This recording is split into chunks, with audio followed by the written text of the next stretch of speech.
Okay. First, you gotta help me. Oh, yes. Okay. Control center, screen capture, Thank God we have balloons. There you go. Okay. Sorry, technical difficulties. Please hold. Yeah. Okay, now we're going to be talking about the book of James here. New series, yay. New series, we got an overview. And what I wanted to do today was just kind of have an introduction of the book. And then hopefully as we go forward, we'll get into the deeper. We're probably going to go probably a half a chapter a week, I would think, on this book, just because there's so much richness in here.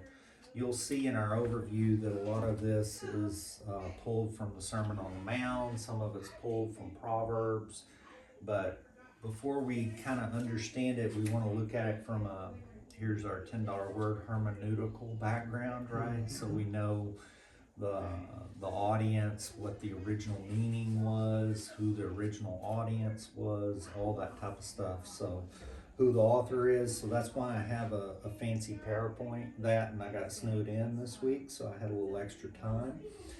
So that's always a blessing. So the agenda today is we're going to go through the purpose of the book. You know, why did James write this? The date, the author, and kind of like what we talked about before, you know, the author, James, in Hebrew and in the original name is actually Jacob. So we kind of picked that up in the background video, but there's several people with the same name. So when we go through the authorship, it's not totally settled, but it's about 90% certain that it's the James, the brother of Jesus. So we'll kind of go through the authorship here. We'll go through the audience, who was it intended for. It's very important for us to understand the original audience so we understand why it was written and how it was written. And then we're going to talk about the audience, what was their situation, how did they hear this, how did they apply it, because that'll help us in applying it today. Then, like we talked about, we'll go through some of the parallels. There's a chart in here that shows the parallels of the Sermon on the Mount, thanks to the Life Application Bible. And then there's some themes in here too. I think that one was actually from the Life Application Bible as well. And then we'll end with some key verses and some takeaways. So, anything else before we get started? Nope. Do you want to say, Tom? No, let's just dig into it, yeah. Okay. So the purpose here, we can't really talk about the purpose until we talk about the audience. So there's a little bit of an audience right here in James 1:1. It states, to the 12 scattered among the nations. And this may come as a surprise to you if you're not aware, but what he's talking about mainly is what happened in Acts, at the end of Acts 7 and the first of Acts 8, which was the stoning of Stephen. So when the stoning of Stephen happened, the church got scattered, okay? So it was no longer safe to be in Jerusalem and be a Christian. When Stephen got stoned, it was a cataclysmic event for the church. So think of it this way. You've got a couple of things going on. You've got the persecution of the church, but from a spiritual level, you've got God wanting to accomplish his means, which is to, in Matthew 28, which is to carry the gospel to the ends of the earth. And like all churches, like all people, we tend to get comfortable, right? Yeah. And even the first church got comfortable, and they didn't want to go anywhere. They didn't want to go out. So he used the persecution to spread the gospel. Now all of a sudden you had all the churches fleeing Jerusalem, right? And what did they do? They went with the gospel with them, and they carried it wherever they landed. And that impact, we can thank that impact to us today. That's why we have the gospel, and it started right here, right? So that's an important thing. Now, this was also to the encouragement. Now, one of the things, and we'll get to James' impact, we don't know if James was there at the stoning of Stephen, but we know that that impact had a huge impact on the early church. Yeah. And we know later that he was the leader of the early church, so we can only speculate what came to him to give him to that level of commitment. And we'll get into the author, but he wanted to provide, the purpose of this is he wanted to provide encouragement to that fledgling church, right? It's a brand new church. It's a new faith. It's the way, right? That's what they originally called it, was the way, right? And he had to give practical instruction. A lot of the other instruction is very theological. It's not very practical. And he wanted to give practical instruction to this new church. And think about it from their eyes. Understand that James is deeply into the Jewish system, the sacrificial system, the priestly system, and it all changed in a single day. Everything changed with the Messiah coming. It was thousands of years of faith being fulfilled because the Messiah came.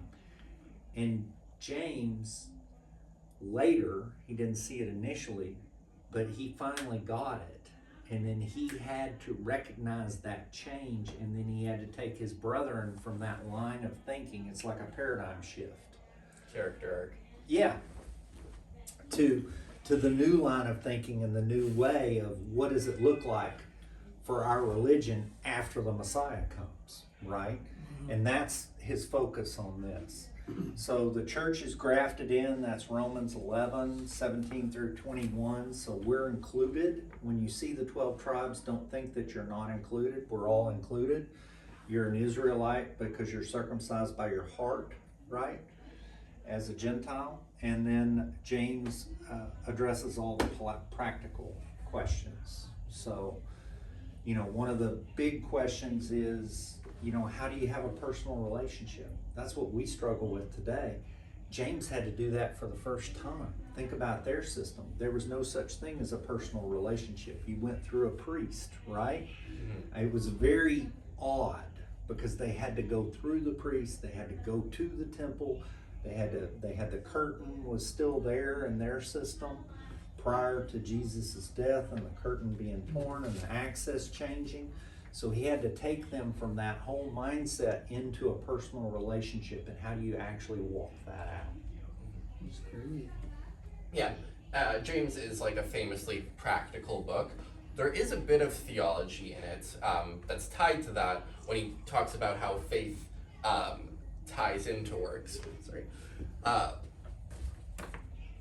Right, in the section in the middle of there, we do have a discussion on how faith and works relate to each other. Basically, James wants to go against anyone who would say, well, I don't need to do good works because it's all faith-based, right? It's all faith-based, it's not works of the law, right? So I don't need to do any of those works. James wants to contradict that mindset. So there is a bit of theology in it, but even the theology that James brings is focused at practical living out your faith. So Excellent point. Thanks for bringing that up. So what you'll see is that James is kind of a shoe leather guy, in my opinion, right? So kind of like when you're reading like the Gospels, I like Mark. Mark was, a lot of times he was a Roman guy. He talks more about the miracles. He talks about what Jesus does, right? He's kind of the shoe leather gospel, right, as Mark, because he goes through all the, his whole gospel is very action oriented. Jesus did this. Jesus went here. Jesus healed this person. And you'll see he is very into the practical. Let's go on to the date. Okay, the date. There's a lot of debate on the exact date. Dating of any of the books of the Bible is difficult at best, shall we say. But there are some definite strong indications, and for brevity, I didn't go through all of these, but most of the commentaries, if you dig in this topic, they'll go through, I think there's 5 candidates that have the same name, Jacob or James, depending on how you want to do it. And they go through and they dismiss how there's only one possible out of those 5. That's the short version of it. One of the ones that one of the arguments is apparently this is one of the best Greek written epistles or letters of all of them. So a lot of people think it's a later date because of that, if you just look at the text. But when you go a level deeper, you realize that James was actually martyred in 62 AD. So you know that there is no possible way that James could have been the author if it was at that late of a date. So the date of it being a late date is kind of way out, so not a possibility. Then James, who was the leader of the Jerusalem Council, the head of the church, did not mention the Jerusalem Council meeting, which happened in 49 AD. So given the evidence and the prominence of that meeting and how that impacted the early church and the whole Gentiles and how they could be grafted in, and him not even mentioning it, most people believe, and I tend to agree, that this happened before that council meeting, because otherwise it would have been referenced in this letter, at least in some way, shape, or form. So when you get to these conclusions, you come up with the date of anywhere between 45 and 50. I think McGee takes the most conservative. He didn't even tell you a date. He just said between 45 and 50. Now, the point is, you might say, why are we worried about the date, Cody? Well, the date is actually important because there's several examples where your position on the date of when the gospel is can influence your interpretation of that. Right? Because if the date changes, then all of a sudden the audience changes, the circumstance changes, everything changes. Let me give you an example. On the book of Revelation, there are 2 possible dates for the book of Revelation. One is called the early date, and one is the late date. The people in the early date camp believe that the book was written before 70 AD. 70 AD, which Josephus writes about, 2/3 of the Jews died in the siege of Jerusalem and the destruction of the temple. So it could have pre-configured that, but if you believe the popular date, which is in a lot of our Bibles, of 90 AD, then you take that off the table. That it could have never been fulfilled because it was written in 90 AD. So that's just one example, but there's several examples like that. You can go back to any of the prophetic books. If you change the date, then you might actually miss the fulfillment of the prophecy. So, does that make sense? Yeah, and I was looking at the PowerPoint last night, I was trying to think of other examples of this, and I think one where if you're just not paying attention to the dates, in the Old Testament you have lots of stuff about the prophecies of the exile, and then even further down the line prophecies of the restoration of Israel. And those prophecies are going to hit really differently if they're in the exile versus if they're before the exile or after the exile. How the prophecy that Israel's going to be restored or Israel's going to face judgment, all that stuff, it really hits differently. So another example of when you want to be careful of the dates. So going by this, it took them almost 100 years to write the book. What? It says at the beginning, you think it was written between 80 and 150. No, but the council was in 49. No. What I was trying to tell you is I was trying to logically go through the argument, but most people believe it was actually written between 45 AD and 50, depending on who the commentator is. Okay. But if you look at just the structure of the writing, the original Greek, the quality of the writing, most people in that time were not as gifted in writing Greek, and they didn't have the level of like an English professor, kind of level of Greek. James apparently had that level of Greek. So based on his writing of Greek, you know, they say that if you just looked at the level of Greek, you would guess that those are the dates. However, when you take a deeper look, they actually believe it's 45 to 50 AD. Sorry for the confusion, that was my bad. Okay, author. So we've kind of talked about it. The brother of Jesus is the author of this.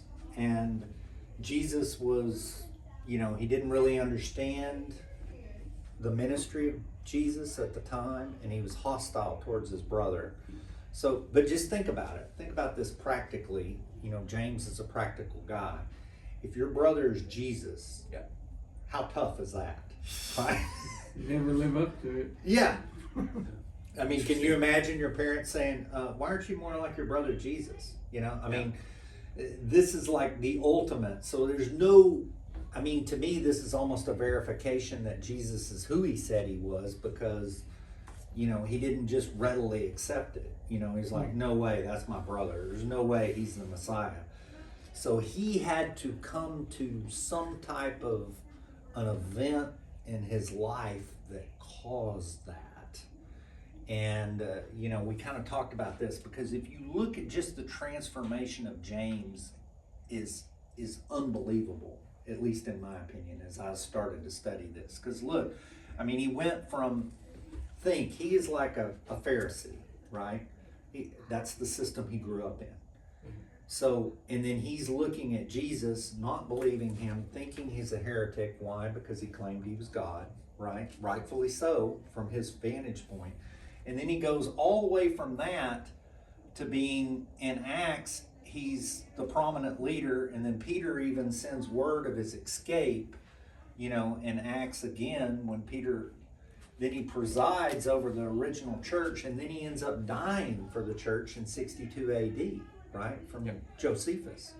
Josephus is interesting because Josephus is one of the only external sources we have that is an eyewitness account.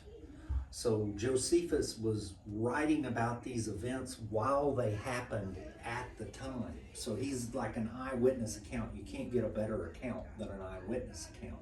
Yeah. So that's why it's interesting. So I was struggling with this because I said, before I teach, I always pray.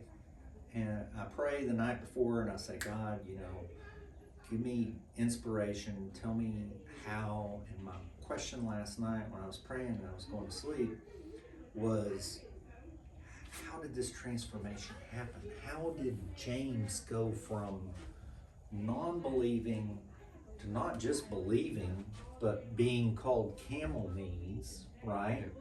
Because, and if you don't know this, James's nickname was Camel Knees. According to legend, his knees were so calloused and knobby from praying and being on his knees all the time that people called him Camel Knees.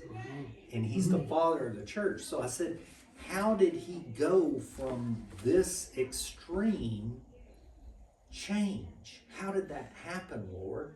You know, was it him witnessing Stephen? What was it, an event? You know, I was praying about this. I was struggling with it. And then I said, okay, speak to me in my dreams. And I prayed and I went to sleep. And then I had this wild dream last night. So forgive me, I don't have to share the dream. But I dreamed, and there's some drama going on at work. So I think that was in my head. So I was at FDIC in DC. And there's this new scandal that's come out. It just broke, very salacious, about whistleblowers and all that, and high-level corruption. So apparently I got called to D.C., and I'm there, and I'm trying to speak truth into the situation, and I'm getting roadblocks, and I'm on the elevator, and somehow on the elevator, I'm talking with Heather, but Heather is not there. Like, she's not physically there, but I'm talking to her. And then as I'm talking to her, I go to another floor, the lobby's empty or whatever, and I'm going, Heather, are you really talking back? You know, it clicks that she's not in the room. You know, it was kind of a delayed reaction. And then she said, yes. And then I said, I was just kind of overwhelmed by it, and I said, well, I love you. And as soon as I said I love you, then this, it's hard to describe, but this whoosh of like the presence of the Holy Spirit. I felt this warm, like, flow through my whole body, and then I saw kind of a bright light, and then it was kind of collapsed in like a cloud, and it was almost like I could see heaven, but it was kind of outlines because it was opaque because of the cloud. But I saw this brightness. It lasted like 30 seconds, and then I woke up. So what I took from that, I don't know, I'm not a professional dream interpretation person, but what I took of that was Jesus was showing me through Heather, somebody that shows me natural love, his love, and that was his response, and that he was saying that James had that same kind of encounter, of that kind of real encounter with the Lord, much like maybe Paul had on the Damascus Road, right? Because Paul, we know, had a Damascus Road encounter that like blinded him. But I had an encounter last night in my dreams where it was veiled, so I didn't get blinded and I didn't get all that. But I felt that, and I've never felt it before. You know, it was kind of unique. It was, you didn't want it to end. You know, It's to get everybody's attention different ways. right? So you know, I don't know. Take that what you will, but I had to share it. Go ahead. You got anything else on? I got a bit of stuff, yeah. One, Paul's like the only one where we have a record of his road to Damascus experience, but of course we shouldn't take that to mean that Paul was the only person who had an experience like that. James plausibly had some really awesome, cool character arc. I like that term. I like storytelling language, but yeah, he had an awesome character arc, and unfortunately we don't get all the details of that.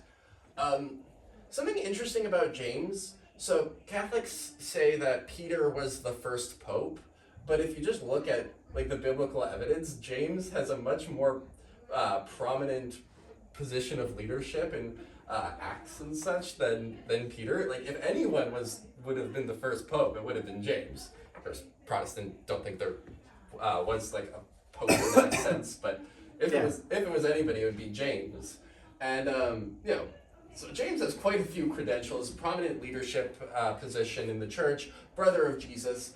And one of the things I think, like, so the later dating of James, basically saying it's a forgery, it wasn't actually James, it wasn't James who wrote it, just put the name on there for, you know, the street cred, so that people would take it seriously.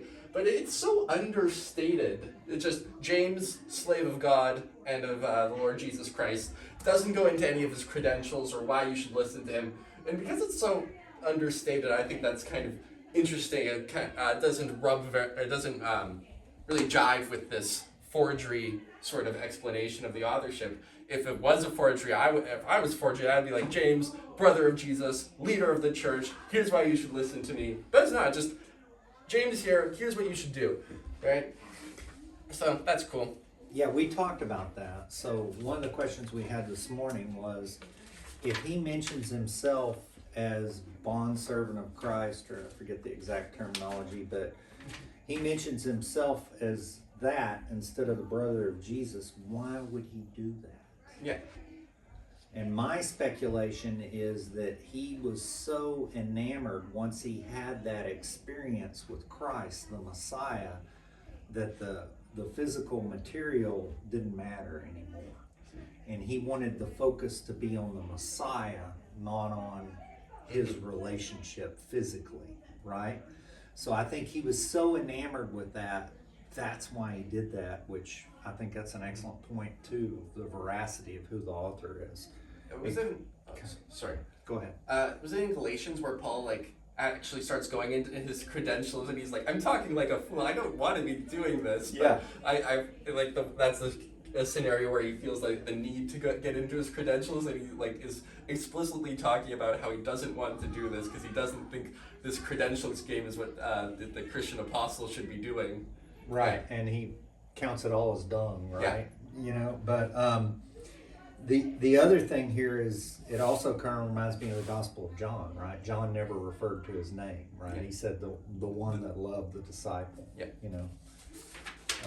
Let's go to the audience. So the audience, scattered among the nations. A lot of people suggest this is Jewish Christians or the church at large. There's a big discussion about this because he's writing, and I think we have these, this is Cody's opinion, okay, but we have these false, we kind of covered this when we were in Acts, but we have these false divisions between Jewish and Gentile. And I don't think God sees that, right? He sees his church. And we have these false divisions between the Jewish church and the Gentile church. And I don't think he sees it that way. And even you got evidence of that in the early Acts church where they had, you know, they had Ethiopians, they had Jewish, they had everybody all gathering bread together, you know, and I think some of those separations came during that transition period where people were moving from the priestly sacrificial system to the Christian system.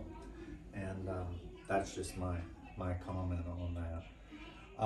The audience, you know, he's writing to the diaspora, which is the technical term, and that was actually used back in 2 Kings. It just means the exiled group. So he's writing to the exiled group because they've been exiled out of Jerusalem into these nations. And the church is suffering. Here's my other typo I found. The church was suffering, right? So the suffering church, and they were in foreign lands and foreign cultures, and most of them had to escape, right? They had to flee Jerusalem. So a lot of them had lost potentially everything, right? So it's important to note these things when you're reading this because, like we said in the beginning, it was supposed to be a book of encouragement, but we need to understand the situation that the audience is in. They've had to flee their home country. They've lost a lot. They've been persecuted. And James is reminding them this is just temporary, right? He's putting the focus back on, like, what did Moses say? Life is but a handbreadth, right? The difference when you're outside and it's cold of where you can see your breath, right? That's how short life is.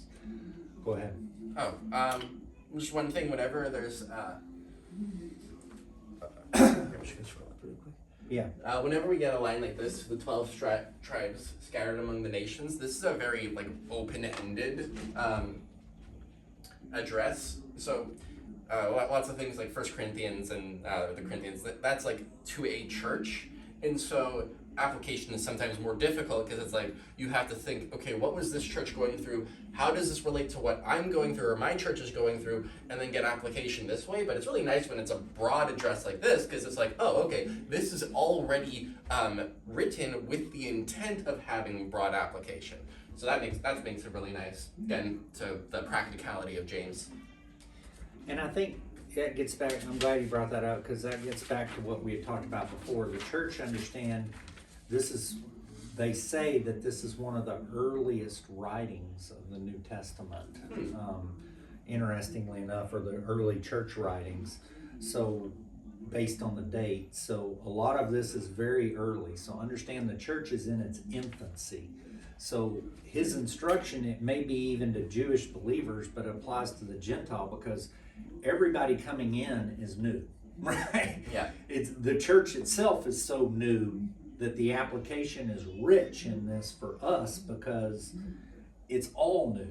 It's all written to new believers, either new Jewish believers or new Gentile believers, but regardless, new believers. Who are also probably having a worse time of it than us. So Yes, it's yes. that as well. Yeah, we Well, it's talked understandable that the older groups, they don't believe in it because everything's so new. Says you don't even know anything yet. Yeah. So we have an established religion and you're just popping up brand new. You're supposed to Yeah. And they were worshiping the religion and not the creator, right? They were And making it it as had one. come to that level, and at some point James realized that, so he had to, you know, I mean, I can just imagine if you were James and you're in his position in the early church and you're trying to balance the Gentiles, which have no idea of it versus the other people which are stuck in religion, and you've got two different problems, but they all point to the same solution. So somehow or another you've got what did Paul write? That I can be everything to all people so that I may win some. So I'm sure he had to put on his Jewish hat when he was talking with those friends, and then his Gentile hat when he was talking to those, and they were all in the same church, right? Yeah. And you know, sometimes we've got to do that, right? We've talked in here before about being a baby Christian, right? So we have a lot of baby Christians, and you can't expect, you put a baby on the couch and he's not wearing a diaper, you're going to have an accident on the couch, right? Because he's a baby. You're not going to slap the baby because he did that. No, he's a baby, right? You have an expectation, and it's up to us to train people up in the church. It's not up to us to judge them if they don't know. It's up to us to teach them in a loving way, right? Love and truth, they have to be balanced. Yep. Okay, anything else? No, I think I'm good. Yep. Okay. Parallels to the Sermon on the Mount. How much time do we have? Let's see, we got about another 7 minutes, so we can probably only pull a couple of these. Okay. You wanna, what I was thinking is we would read through a couple of these, and maybe Tracy, if you could get the Matthew passages, and Dominic, you wanna do James? I have it pulled up here too, right here. Oh, you have James pulled up? Yeah, I did. Great. So, Dominic, maybe you can read 1 and 2, James 1 verse 2. Sure. Consider it all joy, my brethren, when you encounter various trials. Should I finish the sentence? Yeah, you can. Knowing that the testing of your faith produces endurance. Okay, and then you want to read Matthew 5:10 through 12. Tracy?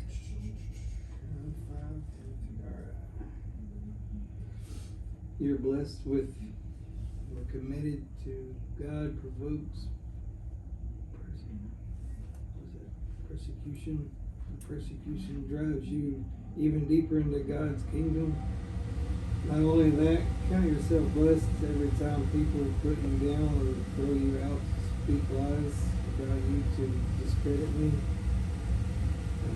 Yeah. So see, on the Sermon on the Mount, Jesus is talking about how your persecution is going to be blessings. And then James echoes it here. And you'll see that throughout. So we can pick another one. How about James chapter 2, 14 through 16? 14 through 16? Okay. Yeah. And then if you can get Matthew 7, flip forward a little bit. What use is it, my brethren, if someone says he has faith but he has no works? Can that faith save him? If a brother or sister is without clothing and in need of daily food, and one of you says to them, "Go in peace, be warmed and be filled," and yet you do not give him what is necessary for their body, what use is that? And then can you read the Matthew 7, 21 through 23? Not everyone who says to me, Lord, Lord, shall enter the kingdom of heaven, but who does the will of my Father in heaven. Then he will say to me in that day, Lord, Lord, have we not prophesied in your name, and cast out demons in your name, and done many wonders in your name? And then I will declare them, I never knew you, depart from me, you practice of lawlessness. Yeah, so if you go forward in there, you'll see that he knew one group he didn't know, the other group he did know. He had the left and the right. He's kind of separating, right? And he's saying the ones who did know, he says, when I was poor, you fed me. When I was in prison, you came to see me. And they say, Lord, when were you poor? When were you in prison? He says, when you did it for the least of these, you did it unto me, right? Yep. So that's the measure that Jesus is saying that we're doing, and James is just putting that in practical language, that when you see the hungry and you say, be well, I'll pray for you, get some food, but you don't actually provide them any food, then what good is that faith, right? We're supposed to be the hands and feet of Jesus. Mm-hmm. You're supposed to pray, but you're also supposed to feed, right? It's not one or the other. A lot of people misjudge that these days. Exactly. I'll pray for you. Yeah. And Yeah. Yeah. So he kind of gives you basic guidelines on how to live out your faith and live out the Sermon on the Mount, which seems like an impossible task, but all things are possible through Christ, right? So then the mega themes here, and we're kind of running out of time, but the mega themes here are, you know, living out your faith, the trials that, you know, he's going to give you the peace. He's going to be your strength through the trials. He's the law of love, meaning that they were captured by the law system, and he kind of takes it up a level and says what Jesus said, the two greatest commandments, right? Love the Lord your God with all your heart, mind, and soul, and love your neighbor as yourself. And then you fulfilled the law, right? So he's taking it up to the practical level. And then the speech, he has a lot on the tongue, which a lot of that is sourced from Proverbs, so you'll see some echoes from Proverbs. And then wealth, where he's talking about worldly wealth versus treasures in heaven. And anything else on that one? Just one thing I noticed reading through James last night. So some of these, there's like a big block where he's just talking about how faith and works interact, for example. But the wealth one, I think that was a particular problem facing the early church, like the group he had in mind for this to be sent out to, because he kept going back to it. There's like, he talks about the danger of riches, talks about a bunch of other stuff, goes back to wealth, talks about other stuff, goes back to wealth. I counted 3 times, maybe I missed some, but it seemed that one was particularly important for the audience he had in mind. Yeah. Yeah, when you see the Bible repeat things, especially more than once, you got to take notice, and then 3 times is really, I would agree with you. As far as key verses, you know, when I was trying to put together the slide, it was tough for me because there's so many verses in James. So I just pulled out a few. We've kind of already talked about some of them, but James 1:22, of course, is my life verse, so I love that one. Be doers of the word, not hearers of the word only, deceiving yourselves. Another one that I love is James 4:7. You know, submit to God, resist the devil, and he will flee. I think so many times we give so much power to the devil via free will, when the devil has been conquered.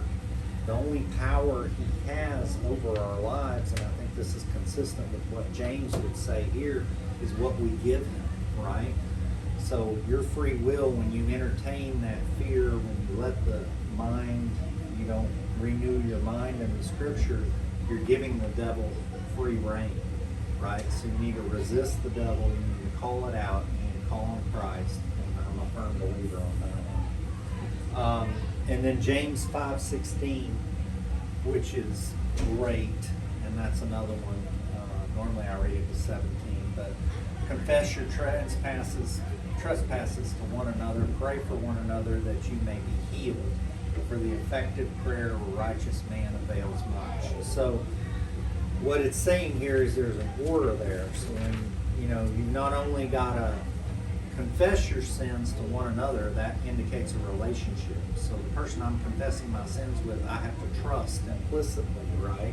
Because I'm sharing something that's very confident, much like our relationship with the Lord. But we need to confess it to one another at a whole nother level to mirror that relationship we have with the Lord, to love our neighbor. And that's part of loving a neighbor, is to be able to confess the sins, to be able to do that in an appropriate way so they're kept, they're not broadcast, right? And then also to pray for one another. And there's where the healing is. And that's what he's saying here. And then the righteousness. It says that a righteous man's prayer is powerful and effective, depending on your translation. So you get to this conundrum. Where's the righteousness? Because how can James say it's a righteous man when we have all these other verses that say man's righteousness are filthy rags, and you know, we're all sin, you know, Genesis 6, the mind of the man is continually evil, you know, all these things. So how is the man righteous? cross.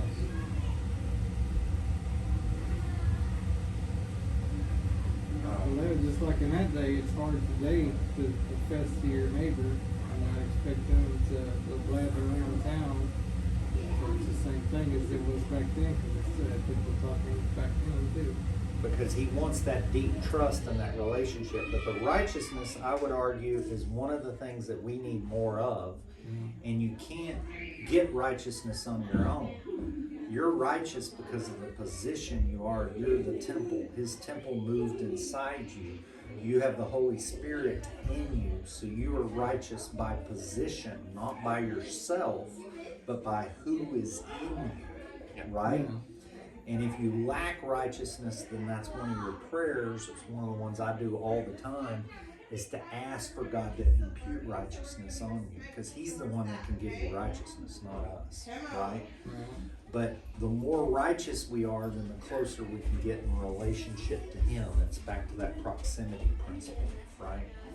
So that's why I think righteousness is key, and that's one of the reasons why I like that verse. I still like the first one, James 1:19. Yeah, go ahead and read it for us. Let every man be swift to hear, slow to speak, and slow to wrath. Oh, It yeah. speaks volumes. So. Yeah, a lot of that's straight out of Proverbs too. Right. You know, because James grew up memorizing Proverbs. You know, as all of them do. And Well, we there's have a lot of the opposite nowadays, where everybody's Oh, wow. quick. You hear a keyword, you're not listening to what people are saying, and then they go off, and it starts whatever. Yeah, Chris isn't here today, but he has a famous saying. He pulled it from somewhere. It says something to the effect of "Seek understanding, not reaction," or something to that effect. So when you hear something and you start to feel a reaction, instead of reacting, seek understanding. Ask another question or two. Because a lot of times we react to something and we may have had it totally on its head. We may have read the situation totally wrong, and we're not seeking understanding first. And that speaks right to that verse, slow to speak, right? Okay. Well, I think we're ending right on time. So, Want me to get that yeah, recording? can you hit the recording? Bye, everyone.